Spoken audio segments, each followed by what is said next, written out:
తిరిగి BCN news కి స్వాగతం. కుల మతాలకు అతీతంగా మత సామరస్యాలకు ప్రతీకగా వచ్చే నెల 6 నుంచి నెల్లూరులో జరిగే రొట్టెల పండుగకు పగడ్బందీగా ఏర్పాట్లు చేస్తున్నామని మంత్రి నారాయణ వెల్లడించారు. రూరల్ ఎమ్మెల్యే కోటంరెడ్డి శ్రీధర్ రెడ్డితో కలిసి దర్గాలో జరుగుతున్న అభివృద్ది పనులను ఆయన పరిశీలించారు. ఈ సందర్భంగా స్వర్ణాల చెరువులో పేరుకుపోయిన గుర్రపు డెక్కను తొలగించే పనులకు ఆయన జెండా ఊపి ప్రారంభించారు. పైగా చరిత్ర ఉన్న ఈ బారా షాహిద్ దర్గా ఈ స్వర్ణాల చెరువు పక్కన రొట్టెల పండుగ అంటే అది ఎంతో ఫేమస్.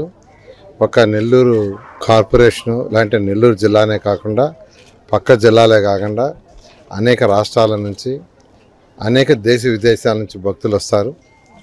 ఈ రొట్టెల పండుగ తెలుగుదేశం ప్రభుత్వం 2014-19లో ఇక్కడ అనేక ఫెసిలిటీస్ క్రియేట్ చేసాం. చక్కటి ఘాట్ కట్టాము, కొన్ని రూమ్స్ కట్టాము, టాయిలెట్స్ ఫెసిలిటీ, ఈ రోడ్లు ఇలా అనేక చేసాం. తర్వాత ఎమ్మెల్యే అయినటువంటి శ్రీధర్ రెడ్డి గారు మళ్ళీ అనేక డెవలప్మెంట్స్ ఫర్దర్గా చేయడం జరిగింది. ఇక్కడ ఒక హాల్ కడతామని అంతకుముందు చెప్పాము. దాని మీద కూడా యాక్చువల్గా ముఖ్యమంత్రి గారు ఒక 5 కోట్లు యాక్చువల్గా శాంక్షన్ చేశారు. అయితే అది ఇంకా బెటర్గా చేయాలని యాక్చువల్గా అటు ఎమ్మెల్యే గారు శ్రీరెడ్డి గారు మరియు వర్క్ బోర్డ్ చైర్మన్ తర్వాత దానికి సంబంధించిన వాళ్ళు ఎవరైతే ఉండే వాళ్ళందరూ చేస్తే దాదాపు 9 కోట్ల రూపాయలతో ఆల్మోస్ట్ డిజైన్ ఫైనలైజ్ చేశారు. అయితే ఈ పండుగ అయిపోగానే దాన్ని వెంటనే స్టార్ట్ చేసేటట్టుగా యాక్చువల్గా చర్యలు తీసుకోవడం జరుగుతుంది. ఇయర్ బై ఇయర్ యాక్చువల్గా ఇక్కడ భక్తులు పెరుగుతున్నారంటే నమ్మకం ఏదైతే వాళ్ళు అనుకుంటున్నారో అది జరిగితేనే నమ్మకం కలుగుతుంది, జరగకుంటే నమ్మకం కలదు. అయితే అదేవిధంగా ఇక్కడ ఫెసిలిటీస్ కూడా అనేకమైన అధికారులు అటు స్థానిక ఎమ్మెల్యే శ్రీధర్ రెడ్డి గారు చాలా జాగ్రత్తగా చేస్తున్నారు. ఈ సంవత్సరం కూడా అదేవిధంగా ఏర్పాట్లన్నీ దాదాపు ఒక 75% అయినాయి. ఈ రాబోయే 2-3 రోజుల్లో కూడా మిగతా 25% కంప్లీట్ చేసి భక్తులకి ఎటువంటి ఇబ్బంది లేకుండా చేయడం. జూలై 1వ తేదీ సాయంకాలం 5 గంటలకి ఇదే బారా షాహిద్ దర్గా ఆవరణలో గౌరవ మంత్రి నారాయణ గారు వక్ఫ్ బోర్డ్ చైర్మన్ అజీజ్ గారి సమక్షంలో బారా షాహిద్ దర్గా కమిటీ నూతన అధ్యక్షుడిగా కాదర్ బాషా, ఉపాధ్యక్షులు, ఆర్గనైజ్ సెక్రటరీలు, సభ్యులు ప్రమాణ స్వీకారం. తాడేపల్లిగూడెం టీడీపీ రూరల్ మండలం సర్వసభ్య సమావేశం చిన్న తాడేపల్లి రోడ్లోని వెలమ సంఘ భవనంలో జరిగింది. ఈ కార్యక్రమానికి ముఖ్య అతిథులుగా టీడీపీ నియోజకవర్గ ఇన్ఛార్జ్ వలవల బాబ్జీ, ఉంగుటూరు నియోజకవర్గ ఇన్ఛార్జ్ ఆబ్కాబ్ చైర్మన్ గన్ని వీరాంజనేయులు, నియోజకవర్గ అబ్జర్వర్ నక్క చిట్టిబాబు, టీడీపీ రాష్ట్ర ఆర్గనైజింగ్ కార్యదర్శి గొర్రెల శ్రీధర్లు పాల్గొన్నారు. సమావేశంలో రూరల్ మండల అధ్యక్షులు, జనరల్ సెక్రటరీ, మండల 31 గ్రామాల అధ్యక్షులను ఏకగ్రీవంగా ఎన్నుకున్నారు. రూరల్ మండల అధ్యక్షుడిగా పరిమి రవికుమార్, జనరల్ సెక్రటరీగా మద్దుకూరి ధనరాజులను ఏకగ్రీవంగా ఎన్నుకున్నారు. ఈ సందర్భంగా పరిమి రవికుమార్ ఆధ్వర్యంలో మండలంలోని సర్పంచ్లు, ఎంపీటీసీలు, ముఖ్య నాయకులను ఘనంగా సన్మానించారు. ఈ రోజు తాడేపల్లిగూడెం నియోజకవర్గం కానీ, ఉంగుటూరు నియోజకవర్గం కానీ, లేకపోతే జిల్లాలో 6 స్థానాలు జనసేనకి ఇచ్చినటువంటి సందర్భంలో అటు జనసేన పార్టీ కానీ, తెలుగుదేశం పార్టీ కానీ, భారతీయ జనతా పార్టీ కానీ కలిసికట్టుగా పనిచేయాల్సినటువంటి సందర్భంలో వచ్చేటువంటి ఇబ్బందులు మన నియోజకవర్గాల్లో మీరు కానీ, మేము కానీ, తెలుగుదేశం పార్టీ కార్యకర్తలు కానీ పడే ఇబ్బందులన్నీ కూడా ఒక్కసారి మనం అందరం కూడా మననం చేసుకొని మరి మనమంతా కూడా పెద్దన్న పాత్రలో ఉన్నాం. తెలుగుదేశం పార్టీ అంటే పెద్ద పార్టీ, మన మిత్రులైనటువంటి పవన్ కళ్యాణ్ గారి యొక్క జనసేన పార్టీ కానీ, భారతీయ జనతా పార్టీ కానీ, అక్కడ మోదీ గారి ఆశీస్సులతో, పవన్ కళ్యాణ్ గారి యొక్క సహకారంతో ఈ రోజు చంద్రబాబు నాయుడు గారిగా ముఖ్యమంత్రిగా ఈ రాష్ట్రం నడుస్తున్నటువంటి సందర్భాన్ని ఒక్కసారి మనం అందరం కూడా గుర్తు చేసుకొని రేపు 2వ తారీఖు నుంచి మనకు ఒక కార్యక్రమం ఇచ్చారు, స్వపరిపాలనలో తొలి అడుగు. ఈ సంవత్సర కాలంలో కూటమి ప్రభుత్వం చేసినటువంటి విజయాలన్నీ కూడా ప్రజలకు చెప్పడమే కాకుండా మనం ఆ ఇంటికి వెళ్ళి చెప్పినట్టు సాక్ష్యంగా యాప్లో అప్లోడ్ చేయండి అని చెప్పి ఒక పక్కా ప్రణాళికతో మనకిచ్చినటువంటి ప్రోగ్రామ్ని ఒక్కసారి మీ అందరి దృష్టిలో కూడా పెడదామని చెప్పి నేను రావడం జరిగిందని మీ అందరికీ కూడా నేను తెలియజేసుకున్నాను. సోదరులారా, పెద్దలారా, గత 5 సంవత్సరాల జగన్మోహన్ రెడ్డి పరిపాలనలో ఈ రాష్ట్రం ఏ విధంగా ఉంది, మరి ఈ సంవత్సరం కాలంలో ఎంతో ఇబ్బందుల్లో ఉన్నటువంటి ఈ యొక్క రాష్ట్రాన్ని సమర్థుడైనటువంటి నాయకుడికి ఇస్తే ఆయన ఎలా నడిపిస్తాడు అని చెప్పడానికి నారా చంద్రబాబు నాయుడు గారి యొక్క నాయకత్వం ఎంత ఉపయోగపడిందో మనం అందరం కూడా పల్లె పల్లిన, వీధి వీధిన, ఇంటింటికి చెప్పాల్సిన అవసరం ఎందుకు ఉంది అంటే ఖచ్చితంగా మనం చేసిన పనులన్నీ కూడా 5 సంవత్సరాలు మనకు అధికారం ఇచ్చారు, ప్రజలు మ్యాండేట్ ఇచ్చారు. ఆఖరి సంవత్సరాలు మనం వెళ్ళి మేము 2024లో గెలిచాం, 24లో ఇచ్చేసాం, 25లో ఇచ్చేసాం, 26లో ఇచ్చేసామని చెప్తే అప్పుడు వినే పరిస్థితి ఉండదు ప్రజల్లో. అనుపెరిగని కార్యదీక్ష పరులుగా మరి ఈ మండల తెలుగుదేశం పార్టీ నాయకులు కానీ కార్యకర్తలు కానీ అలాగే పెంటపాడు మండలంలో పెంటపాడు మండల నాయకులు కానీ కార్యకర్తలు కానీ తాడేపల్లిగూడెం పట్టణంలో ఉన్న పట్టణాధ్యక్షులు కానీ నాయకులు కానీ కార్యకర్తలు కానీ ఎంతో కష్టంతో కూడుకున్న పనిచేసిన పార్టీ తెలుగుదేశం పార్టీ. ఒక్క మాట గుర్తుంచుకోండి, ఆ వేళ 2019లో మనందరం ఎంత ఇబ్బంది పడ్డామో మనందరికీ కూడా తెలుసు.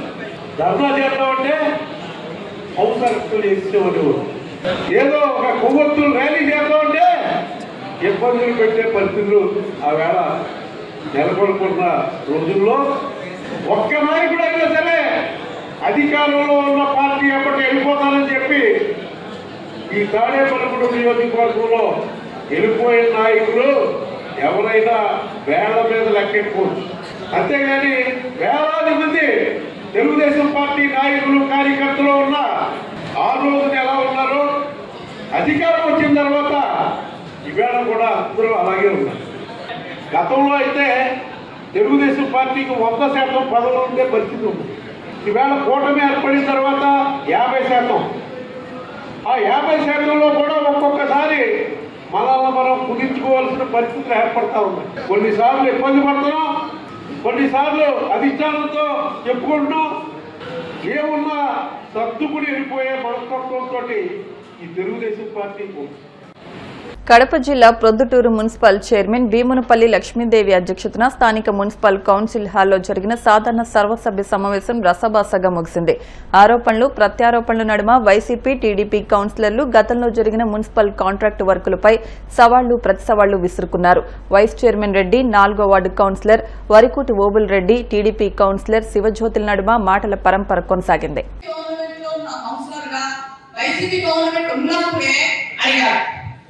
అప్పుడు ఇసుకే ఫుల్గా లేకపోవడం వల్ల ఇసుకే అధిక రేట్లో కొనడం వల్ల దానికి ప్రాబ్లం వచ్చి కాంట్రాక్టర్లు ముందుకు పోవడం లేదని అని చెప్పడం వల్లనే దాన్ని నేను ప్రస్తావిస్తున్నాను తప్ప నా సొంత అభిప్రాయం కాదు. నెంబర్ 2, ఇదే బంగాళాలో కానీ ఇంకొక కౌన్సిలర్ కానీ ఇంకొక వైస్ చైర్మన్ గారు కానీ చైర్మన్ గారు కానీ వర్కులు చేసేటప్పుడు వాళ్ళు వర్కర్లు కాంట్రాక్ట్ ఎవరు పాల్గొనడం లేదు. ఒక్కొక్కరు కౌన్సిలర్లు కూడా ఎక్కడంటే అమౌంట్ ఇచ్చి కూడా పాల్గొనమని చెప్పినారు. మేము చేసుకున్నాం, అట్లా ఎవరైనా ఇంట్రెస్ట్ గా చేసుకోండి అని చెప్పినారు. ఇదే రకంగా మా వాటిలో కూడా ఒకటి వర్క్ పెట్టింటే డబ్బులు ఇప్పించి వర్క్ చేయించుకోవాల్సిన పరిస్థితి వచ్చింది. వైసీపీ గవర్నమెంట్ గురించి నేను మాట్లాడతాను. టీడీపీ గవర్నమెంట్ వచ్చినాక 10,000 నుంచి బిల్లు పెండింగ్ ఉంది అంటే ఇప్పుడు వర్కులు వేస్తున్నారు, కాంట్రాక్టర్లు పాల్గొంటున్నారు, పోటీ పడుతున్నారు, లెక్కల విషయంలో క్యాన్సర్ చేస్తున్నారు. ఆ రోజున జరుగుతుంది. మరి దీని గురించి ఏం చెప్తారు కమిషనర్ గారు? మీరు చెప్పాలి. కోట్ల వరకు ఎక్కడన్నా బిగిన్ చేసినారా? సార్ ఎందుకు బిగిన్ చేయలేకున్నారు? Funds problem. అంటే గతంలోనే కాంట్రాక్టర్లకు 15 నెలల నుంచి బిల్లులు పడాలి. ఈ రోజు కూడా చెప్తా ఉందా, 15 నెలల కాలం నుంచి జనరల్ ఫండ్ బిల్లులే పడలేదు.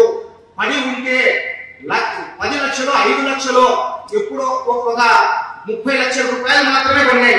24 కోట్ల రూపాయలు బిల్లు పడాల్సిన క్రమంలో 30 లక్షలు మాత్రమే బిల్లు పడింది.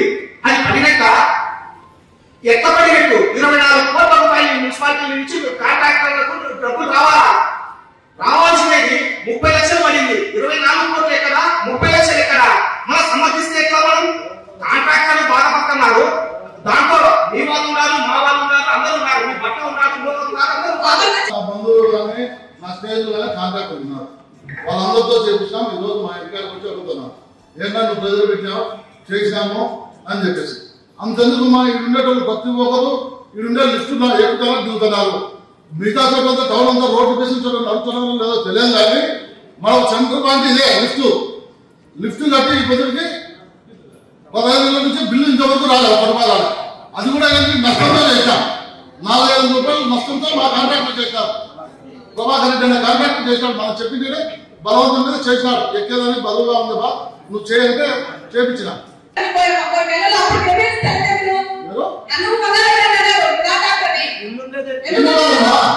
భర్త కాంట్రాక్టర్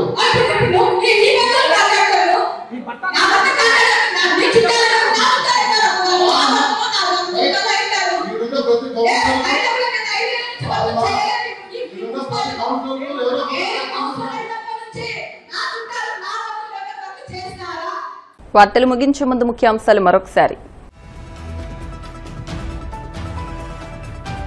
బొడమేరు రిటైనింగ్ వాల్ నిర్మాణం పూర్తయిందన్న మంత్రి నిమ్మల. పక్కనున్న ప్రాంతాలకు ఇకపై వరద భయం ఉండదని స్పష్టీకరణ. వ్యవసాయం లాభసాటికి సమిష్టి కృషి అవసరమన్న మంత్రి కొండపల్లి శ్రీనివాస్. మార్కెట్ కమిటీలు అన్నదాతలకు అండగా నిలవాలని సూచన.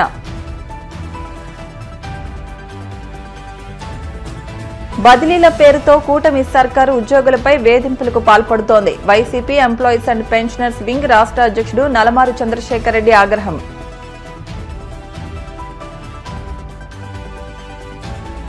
ప్రజా సమస్యల పరిష్కార వేదికలో అందిన అర్జీలను త్వరితగతిన పరిష్కరించండి. అధికారులను ఆదేశించిన కడప జిల్లా జాయింట్ కలెక్టర్ అదితి సింగ్. ఈ వార్తలు ఇంతటితో సమాప్తం. మరిన్ని వార్తల కోసం BCN digital YouTube channel, Facebook page ను ఫాలో అవ్వండి. అప్డేట్ వార్తల కోసం ప్లీజ్ సబ్స్క్రైబ్.